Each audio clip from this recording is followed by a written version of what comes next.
أهلا بكم من جديد. صدر حديثا عن دار الزمان السورية رواية مبني للمجهول نقطة في أول السطر للروائي والشاعر الكردي السوري هوشنيك أوسي. وهذه الرواية هي السادسة في تجربة الكاتب الحاصل على جائزة كتارة للرواية العربية عام 2017. تقع الرواية في 334 صفحة من الحجم المتوسط، وتدور أحداثها في دار لرعاية المسنين في مدينة أوستند البلجيكية، عبر سرد بعض نزلاء الدار لجوانب من ذكرياتهم. ورشيد، الرواية عبارة عن 3 روايات داخل رواية واحدة. فرواية أوسي تتحدث أصلا عن كاتب بلجيكي يقدم روايته الجديدة في معرض للكتاب، وفي تلك الرواية رواية للصحفي أو لصحفي بلجيكي شاب. هذا صحيح. الكاتب استخدم تقنية تعدد الروايات، كما أتى البناء الروائي مركبا، وتتعدد في الرواية الأمكنة والثقافات والشخصيات، بينما تتشابك أيضا الخطوط الزمنية لسير الأحداث ابتداء من الفترة التي سبقت الحرب العالمية الأولى وصولا إلى عام 2019. ومن الأمكنة التي تحضر في الرواية بلجيكا، العراق، فيتنام، تركيا، كردستان، الكونغو والجزائر، لبنان وسوريا.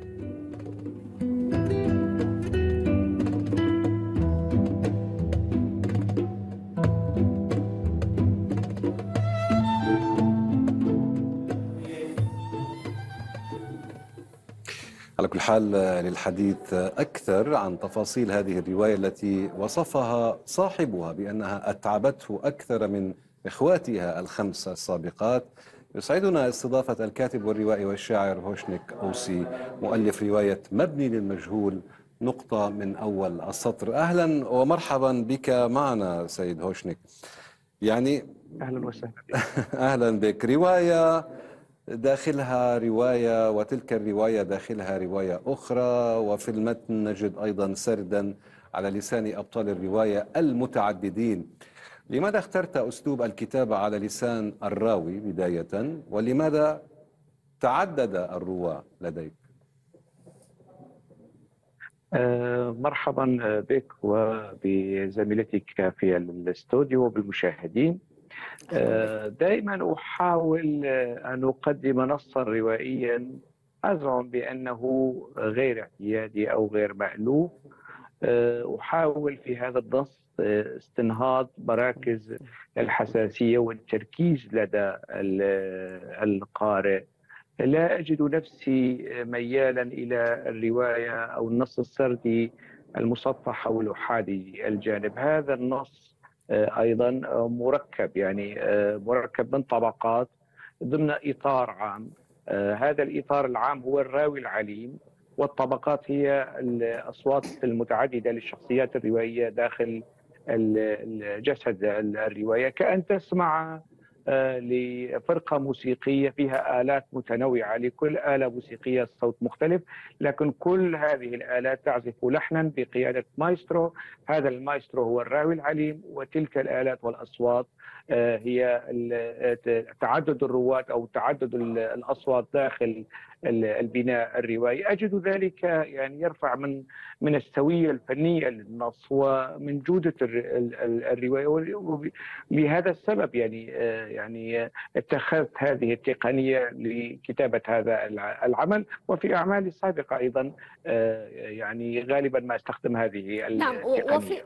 ويعني بالحديث يعني عن القصص والحكايات التي يعني أوردتها في الرواية والتي يجمعها الشاب البلجيكي من نزلاء دار للمسنين، ما الهدف من جمع الحكايات المتنوعة في أزمنة وأمكنة مختلفة؟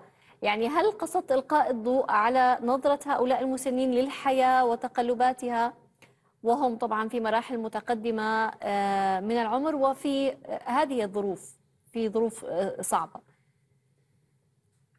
شوفي، أي مسن في حياتنا نحن دائما يعني نتلقى خبراتنا من أو القصص من الجدات أو من الأمهات أو من كبار السن.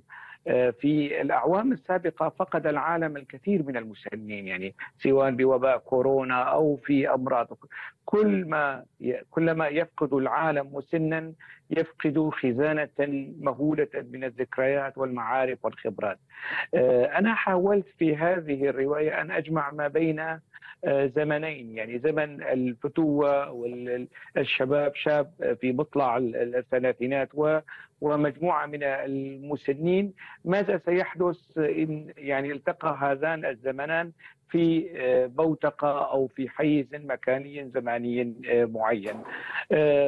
أنا أحاول أن أوصل تلك الفكرة أنه المسنون هم كنوزنا، يعني إن كان من العسير علينا إبقاؤهم معنا إلى الأبد، هذه الكنوز أقله أن نحافظ على ذكرياتهم، قصصهم، تجاربهم وخبراتهم التي يعني جزء كبير منها نتحصل عليها من هذا المجتمع الذي نحن أيضا سنصبح في قادم الأيام جزءا منهم.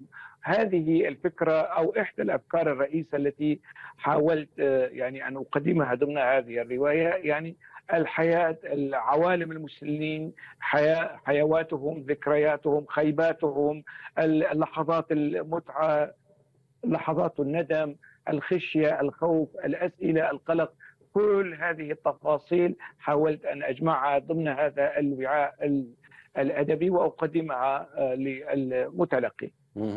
يعني واضح أنك أردت أن تجمع الكثير من الأفكار والكثير من القصص، والملفت الذي يعني لفت نظرنا في فريق البرنامج أن الرواية لا تتجاوز 334 صفحة من الحجم المتوسط، ومع ذلك يعني حضرت عدة دول، حضرت عدة أماكن، أحداث زمنية، شخصيات متنوعة، معلومات غزيرة جدا، كل هذا بشكل متداخل. وأنت قلت يعني إن الرواية أتعبتك، ألا تخشى أن يتعب القارئ أيضا من هذا التكثيف؟ في تقديري وظني أنه الذي يتعب القارئ هو الإسهاب والاسترسال والفضفضة والحشو اللغوي الزائد. استراتيجيتي في الكتابة قليل من الكلام، كثير من القصص والأفكار والأسئلة. نعم، يعني ومسألة تحدي، يعني مسألة أنه في ضمن كتاب قليل الصفحات أو متوسط الصفحات، هي ليست يعني رواية قصيرة وليست بالرواية الطويلة ذات 400 أو 500 600 صفحة، لا، هي يعني منزلة بين منزلتين في تلك يعني لنقل الرواية المتوسطة، لكن مع هذا الكم الكبير من الأمكنة والأزمنة والثقافات والشخصيات ربما نعم يثير سؤال العبء على القارئ. يعني بيني وبينك يعني أنا تعبت في هذه الرواية، فإذا تعب القارئ معي قليلا أو الناقد قليلا فهذا ليس بالشيء الكثير. أنا اجتهدت يعني في هذه الرواية كي أقدم لحظة متعة وفائدة لهذا القارئ، وإذا يعني اجتهد القارئ قليلا فنتشاطر هذا الاجتهاد وهذا التعب لكي ننتج قيمة مشتركة، قيمة أدبية، قيمة فنية مشتركة تسمى الرواية، وهي حاصل شراكة ما بين الكاتب والقارئ. هذه حاصلة الشراكة يعني بين الكاتب والقارئ. سيد هوشنك، يعني بطل الرواية كما ذكرنا هو صحفي بلجيكي شاب يكتب رواية النزلاء يعني في دار المسنين، لكن حدثنا عن هذه الشخصيات، يعني دورها في ربط الأحداث في أماكن مختلفة وفي أزمنة متعددة، كيف استطعت أن تربط بينها؟ وهل أيضا استدعاك ذلك زيارة لدار ربما المسنين؟ كان هذا المتعب عمليا في الموضوع، التشبيك بين كل هذه القصص، الشخصيات والقصص. جزء من التعب كان وعملية التشبيك والتحدي. أنا يعني زرت، يعني أنا من مدينة أوستن، يعني زرت دار لرعاية المسنين وزرت المقابر وتحدثت مع مسنين. لكن الشخصيات الموجودة في هذه الرواية في أغلبها شخصيات متخيلة. عملية محاولة تقديم هذه الشخصيات، كل شخصية في منطقة معينة أو شخصية جاب الكثير من الأماكن. أترك الموضوع للقارئ، لأنه إذا تحدثت عن تفاصيل الرواية ضمن هذا حيز هذه المقابلة لربما يعني خففت العبء عن القارئ، أو يعني قتلت التشويق الذي ينبغي أن يحصل عليه القارئ ضمن هذا النص. أترك الموضوع للناقد وللقراء لكي يقولوا هل نجح هذا الكاتب في عملية التشبيك، في عملية التضفير بين هذه الأمكنة وهذه الشخصيات الروائية. جيد، لن ندخل في التشويق ولن نكشف ربما تفاصيل الرواية، لكن دعنا ندخل فيما تثيره الرواية من أسئلة وما تقدمه من محتوى فكري ومعرفي. يعني طرحت محنة الإنسان بين الوجود والعدم، طرحت فكرة الشك، فكرة الغيب الذي وصفته بأنه مبني للمجهول وهو عنوان هذه الرواية. كيف عالجت في الرواية هذه الأسئلة الكبرى؟ ما الذي أردت أن توصل من خلال طرحها ونقاشها؟ هذا أيضا سؤال نقدي، والإجابة عنه أيضا ذو منحى نقدي، يعني منحى تحليلي للنص، لكن سأحاول يعني ولو بإيجاز الإجابة. يعني حاولت المعالجة سواء على مستوى الشخصيات، طرح هكذا يعني بناء الشخصية الروائية، طرح الأفكار، وعبر الحوارات سواء على لسان الراوي العليم أو على ألسنة الشخصيات الروائية التي كما ذكرت متعددة الأمكنة والهوية والثقافات، لكن في الملتقى في الحيز الزماني هم يشتركون هذا الحيز المكاني الزماني اللي هو دار لرعاية المسنين. طرحت الكثير من الأفكار كما ذكرت، يعني تتعلق بالحياة، بالموت، بالأسئلة الكبرى. هذه الأسئلة دائمة التناول والتطرق لها في الأعمال الأدبية والسينمائية والمسرحية. ويعني الإنسان هذا الكائن الذي حاولت الفلسفات والأديان تقديم يعني تفسير لهذا الكائن، وما زال هذا الإنسان يعني مليئا بمساحة الغموض. يعني المساحة المكتشفة من يعني دواخل الإنسان ما زالت يعني قليلة، إذا ما قارناها بالمساحة المجهولة التي ما زالت غير مكتشفة داخل التكوين الإنساني أو الكيان الإنساني. هذه الرواية أيضا هي محاولة للإشارة إلى أنه كل ما عرفناه عن التاريخ أو عن الحياة أو عن الإنسان يعني هو قليل، يعني ما زال قليلا. ربما الأسئلة الموجودة في هذه الرواية تحرك وتحفز الرغبة أو شغف الاكتشاف، اكتشاف الحياة، اكتشاف الوجود، اكتشاف التكوين الإنساني بشكل عام. نعم، يعني هذا ربما عن الأسئلة والجوانب الاجتماعية. سياسيا ما الذي قدمته من خلال هذه الرواية، وكيف استطعت أيضا أن تربط القصص بربما أحداث سياسية مختلفة؟ أنا حاولت عبر شخصية من هذه الشخصيات تناول بعض القضايا والمسائل السياسية التي يعني تعاني منها منطقتنا، منطقة الشرق الأوسط والعالم بشكل عام. يعني عبر شخصية يعني مسن يقول عن نفسه بأنه مراسل حربي، مراسل صحفي، شهد حرب فيتنام، غطى الكثير من الحروب الأهلية سواء حرب فيتنام، الحرب الأهلية اللبنانية، الصراع الفلسطيني الإسرائيلي، حرب يوغوسلافيا، الكثير من الأمكنة يعني بطريق المهنة أو عن طريق المهنة، مهنة العمل الصحفي، يعني رصد هذه الأحداث وقدمها داخل الرواية.